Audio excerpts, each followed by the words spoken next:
देंगे। क्यों लगता है कि नहीं देंगी? अभी तक किसने दिया जो वो देंगी कांग्रेस, है कि नहीं? क्या लगता है कांग्रेस ने वादा क्यों किया, आपको क्या लगता है? क्या उसके बारे में तो बता नहीं सकते, हर पार्टी अपने अपने वादे करते, देगी नहीं देगी? नहीं दी। बघा असं तो पैसे वाटून तुम्ही तो लोकांना म्हणजे दिशाभूल करून राहिले। 15 लाखाची लालच देऊन म्हणा किंवा आम्ही देऊन समाजाची दिशाभूल या बीजेपीने तर केलीच आहे आणि त्याचे पडसाद या 5 वर्षात म्हणजे आम्ही जे भोगून राहिलो ते सर्वसामान्यांना माहिती आहे। त्यामुळे आता काँग्रेस म्हणून का त्यांना 15 लाख तर दिले नाही बा, आम्ही 72,000 तुम्हाला देतो, तर हे काय चालवलं काय आहे तर आम्हाला काही समजून नाही। म्हणजे आम्ही कष्ट करून पोट भरणारे आम्ही लोक आहोत आणि जर आम्ही कष्ट करून आमचं पोट भरून राहिलो, तुम्ही काय लोकांना आमिष देऊन तुमचे सरकार येण्याकरता किंवा तुम्ही सत्तेत येण्याकरता तुम्ही काहीही बोलाल का? आता 15 लाखाचा हा जुमला साधा प्रश्न काय लोकांना समजत नाही का? परंतु आता हा 72,000 वाला काँग्रेस म्हणते हे चुनावी जुमला, दुसरं काही नाही, म्हणजे लोकांची दिशाभूल करणं आहे स्पष्ट बात। जो अभी स्कीम नहीं लागू की है, अभी घोषणा पत्र में जो राहुल गांधी ने जो बयान दिया था कि 72,000 हर गरीब परिवार को मिलने वाले, इसके पहले बीजेपी ने भी 2014 में अपने मैनिफेस्टो में बोला था कि 15 लाख रुपए हर गरीब के अकाउंट में डालेंगे।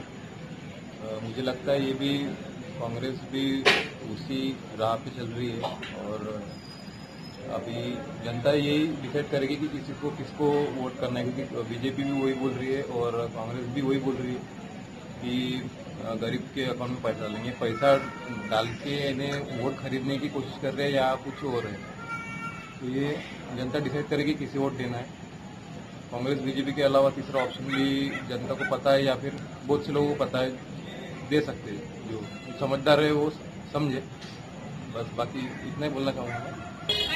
माझ्या स्पष्ट शब्दात सांगायचं झालं की 72,000 ही पुन्हा काँग्रेसने जे 70 वर्षापासून चालवत आलेली भूलतात ही त्याच्यातलाच एक भाग आहे। कारण असं नाही की 72,000 जर बघितलं तर आपण अंदाजान बघितलं जवळपास 6,000 रुपये महिना काहीतरी येईल। 6,000 रुपयामध्ये 1,000 आपण फॅमिलीचा विचार केला, एखाद्या त्या फॅमिलीमध्ये कमीत नाही हम दो हमारे दो किंवा हम दो हमारा एक जरी पकडला तरी ते 3,000 रुपये, म्हणजे 3 लोक जरी आपण पकडले एका फॅमिलीमध्ये तर प्रत्येकी 2,000 रुपये, प्रत्येकी 2,000 भागीदार जर आपण 30 केला तर जवळपास 18-19 रुपये पर डे असं त्यांचं ते रोजचा खर्च येईल। तर मला खरंच सांगा की 18 ते 19 रुपयामध्ये खरंच या देशात म्हणजे एखाद्या व्यक्तीचा रोजचा खर्च असू शकतो का? हा अगोदर काँग्रेसने विचार करायला पाहिजे। कारण याच्या अगोदर त्यांनी भाजपावर पण टीका टिप्पणी करत असताना त्यांनी म्हटलं होतं की बा 16 रुपये और 17 रुपये एक इंसान की इन्कम हो सकती है क्या? तर हाच प्रश्न आता त्यांना पण आम्हाला विचारावा वाटतो की त्यांनी हा जो 72,000चा जो जुमलाच म्हणता येईल मला, जुमला त्यांनी ठेवलेला आहे, हा जुमला कितपत बरोबर आहे? त्यांना जर असं करायचं असेल तर त्यांनी ह्या देशाच्या अगोदर विकास करायला पाहिजे होता। कारण भारताच्या संविधानामध्ये जर आपण बघितलं तर प्रत्येकाला त्याच्या जीवन मर्यापर्यंत जो खर्च आहे याची जबाबदारी सरकारची होती, ही संविधान निर्मात्यांनी तिथे स्पष्टपणे नमूद केलेली आहे। पण काँग्रेसनी इतक्या वर्ष राज करून सुद्धा त्या संविधान चांगल्या रीतीने चालवलं नाही, म्हणून ऐन इलेक्शनच्या वेळेस मरता क्या न करता अशा याच्यामध्ये त्यांनी 72,000 रुपये वार्षिक इन्कम असा एक नवीन टाईपचा जुमला म्हणा किंवा एक थाप म्हणा त्यांनी ह्या समाजासमोर किंवा ह्या देशासमोर ठेवलेली आहे। काँग्रेस नेहमीप्रमाणे मॅनिफेस्टो करत असते, प्रत्येक वर्षी ती मॅनिफेस्टोमध्ये काही ना काही भूलथापा किंवा प्रलोभनं देत असते। तसं तर देशामध्ये मॅनिफेस्टो द्यायला नको, कारण मॅनिफेस्टो देणे म्हणजे एक प्रलोभन देण्यासारखंच आहे। तर आता त्यांचं नुकतंच एक महत्वाचं एक मॅनिफेस्टोमध्ये त्यांनी एक गोष्ट लक्षात आणली की त्यांनी देशाच्या संपूर्ण जीडीपीमधून 6% हे शिक्षणावर खर्च केला जाईल।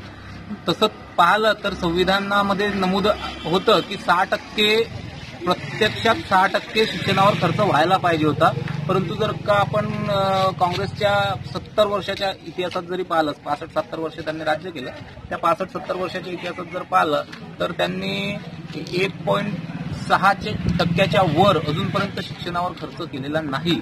आणि जर का तुम्ही 65 वर्षामध्ये जर त्यांनी 1.6% वर किंवा 2% सरासरी जर काढलं तर 2% वर त्यांनी अजूनपर्यंत खर्च केला नाही. त्या 65 वर्षात त्यांनी जर खर्च केला नाही तर ते आता खरंच करतील का, हा सगळ्यात मोठा घोळ आहे. तसंच त्यांनी स्वास्थ्य योजना बाबत सांगितलं की ते ज्या सरकारी स्वास्थ्य योजना आहेत किंवा सरकारी दवाखाने आहेत त्यामध्ये ते चांगली योजना देतील, परंतु तेच हाल आहे की पुन्हा आपल्या जे सरकारी दवाखाने आहेत त्याचं जर तुम्ही पाहत असाल तर इतक्या दिवसामध्ये म्हणजे सुरुवातीला ते दवाखाने कसे होते आणि आज म्हणजे 2014च्या आधी सुद्धा त्या दवाखान्याची परिस्थिती खूप हालाकीची होती. जर का तुम्ही आमच्या परिसरात जर पाहाल तर आमच्या परिसरामध्ये गांधीनगरमध्ये तुम्ही इंदिरा गांधी हॉस्पिटल आहे, ते सरकारी हॉस्पिटल आहे आणि त्या ठिकाणी पूर्वी आमच्या संपूर्ण वस्तीतले लोक त्या ठिकाणी चांगला उपचार घ्यायचे, चांगले डॉक्टर होते त्या ठिकाणी आणि प्रत्येकाचा उपचार व्यवस्थितपणे व्हायचा. पण आजची परिस्थिती अशी आहे की त्या ठिकाणी जर तुम्ही आता सायंकाळी 6 नंतर जर तुम्ही तिथे गेलात तर त्या ठिकाणी एकही डॉक्टर सापडत नाही.